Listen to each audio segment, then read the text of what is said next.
जो हिरण्यकशिपु अपने जो भाई हिरण्याक्ष की मृत्यु पर जो शोक कर रहे हैं, उनकी पत्नी और माता दिति और हिरण्याक्ष के पुत्र, उनका शोक दूर करने के लिए ये दृष्टांत सुना रहे हैं।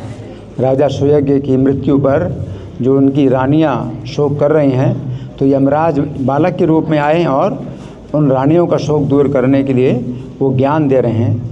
और यहाँ पर वो बता रहे हैं कि जो राजा सुयज्ञ है, जिनकी मृत्यु हुई है, तो वो उनकी मृत्यु नहीं हुई है, शरीर तो वैसे ही पड़ा हुआ है। शरीर से पृथक जो जीव है वो चला गया, तो शरीर से जीवात्मा पृथक है। तो ये समझाने के लिए जो यमराज उनको ज्ञान दे रहे हैं और हिरण्यकशिपु ये ज्ञान अपने भाई के परिवार को दे रहे हैं। तो यहाँ पर जो है जब प्रभुपाद समझाते हैं तो शब्दार्थ में और अनुवाद में एक प्रकार का अर्थ है और तात्पर्य में दूसरे प्रकार का अर्थ है। तो श्रीमद् भागवत के श्लोकों में ऐसे अर्थ होते हैं, तो दो अर्थ। तो प्रभुपाद की जो है ये विशेषता है कि शब्दार्थ अनुवाद में एक प्रकार का अर्थ बताया है। तो उसमें क्या बताया है कि जीवात्मा शरीर से भिन्न है। तो ये समझा रहे हैं प्रभुपाद शब्दार्थ में और अनुवाद में। किस प्रकार से समझा रहे हैं? यथा नलो दारोसु भिन्न ये थे, कि जो अग्नि है वो आग में होती है, लेकिन अग्नि जो है लकड़ी में होती है, लेकिन लकड़ी से अग्नि पृथक है। उसी प्रकार से शरीर में जो जीवात्मा होता है, लेकिन जीवात्मा शरीर से अलग है। तो यहाँ पर लकड़ी की तुलना शरीर से की गई और अग्नि की तुलना जीवात्मा से की गई। तो अग्नि जैसे लकड़ी से श्रेष्ठ है और लकड़ी से अलग है, उसी प्रकार से शरीर से जीवात्मा श्रेष्ठ है और शरीर से अलग है। फिर दूसरा, यथा नीलो देहगता पृथक स्थितः, जो वायु है वो शरीर में होता है, लेकिन शरीर से अलग है और शरीर से श्रेष्ठ है। उसी प्रकार से जीवात्मा शरीर से अलग है और शरीर से श्रेष्ठ है। तो जीवात्मा की तुलना अग्नि से की गई और शरीर की तुलना शरीर से लकड़ी से की गई, और यहाँ पर जीवात्मा की तुलना वायु से की गई और शरीर की तुलना जो है शरीर से की गई। फिर यथा नभः सर्वगतम न सज्जते, और जिस प्रकार से आकाश है सब जगह व्याप्त है, लेकिन वो अलग रहता है और श्रेष्ठ रहता है। तो यहाँ पर हर वस्तु की तुलना शरीर से की गई है, शरीर की तुलना हर वस्तु से की गई जो स्थूल वस्तुएं हैं, और जीवात्मा की तुलना आकाश से की गई। तो आकाश जिस प्रकार सज्जते न सज्जते, वो उसमें लिप्त नहीं होता है, उसी प्रकार जीवात्मा शरीर में लिप्त नहीं होता है। तथा पुमान सर्वगुणाश्रया परा, उसी प्रकार से पुमान, तो यहाँ पुमान का अर्थ जीवात्मा प्रभुपाद ने बताया, और परह का मतलब है श्रेष्ठ है, शरीर से श्रेष्ठ है, और सर्वगुणाश्रया का मतलब है प्रकृति के 3 गुणों के जो है आश्रित है वो। तो आश्रय का मतलब है कि ये सर्वगुणाश्रया का मतलब है प्रकृति के 3 गुणों का आश्रय लिए हुए है। तो जीवात्मा का इस प्रकार से वर्णन किया गया है।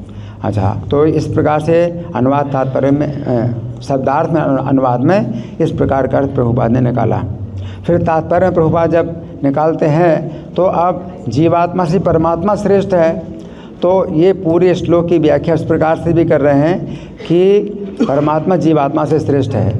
तो अब जीवात्मा की तुलना जो है लकड़ी से की गई और परमात्मा की तुलना अग्नि से की गई। तो जीवात्मा परमात्मा एक साथ हैं, लेकिन कितना अंतर है? जिस प्रकार से लकड़ी में और अग्नि में जितना अंतर है, उतना ही अंतर जीवात्मा में और परमात्मा में। तो जीवात्मा श्रेष्ठ है शरीर से, और जितना श्रेष्ठ शरीर से जीवात्मा है, उतना ही श्रेष्ठ जीवात्मा से परमात्मा है। उसी प्रकार से यथा नीलो देहगता पृथक स्थितः, कि जो वायु है तो उसकी तुलना परमात्मा की तुलना वायु से की गई, और जो शरीर है उसकी तुलना शरीर से की गई। तो जो परमात्मा है, नहीं क्षमा करें, जो जीवात्मा की तुलना शरीर से की गई। तो शरीर से जिस प्रकार से जो वायु है तो वो अलग है और श्रेष्ठ है, उसी प्रकार से जीवात्मा की तुलना परमात्मा अलग भी है और श्रेष्ठ है। यथा नभा सर्वगतम न सज्जते। और जो प्रत्येक वस्तु जो स्थूल वस्तु है तो उससे श्रेष्ठ आकाश है, उसी प्रकार से परमात्मा जीवात्मा से श्रेष्ठ है। तो जीवात्मा की तुलना की गई है स्थूल वस्तुओं से और परमात्मा की तुलना की गई आकाश से। तथा पुमान सर्वगुणाश्रया परा। तो अब यहाँ पर पुमान परहा, तो परहा पुमान से अब यहाँ परमात्मा का जो है अर्थ निकलता है। तो दूसरा अर्थ निकलता है परहा पुमान। और सर्वगुणाश्रया, समस्त गुणों का आश्रय है। अब यहाँ पर जीवात्मा के लिए गुणाश्रया का मतलब गुणों के आश्रित है। और जब सर्वगुणाश्रया, जब ये सब परमात्मा के लिए प्रयोग होता है तो समस्त गुणों का आश्रय है, सब गुण आश्रित हैं परमात्मा के। तो इस प्रकार से परमात्मा के आश्रित हैं प्रकृति के 3 गुण। तो इस तरह से भी इसका अर्थ होता है। और दूसरा सर्वगुणाश्रय का मतलब है अनंत गुण, जो भगवान के अनंत गुण हैं तो वो सब भगवान पर आश्रित हैं।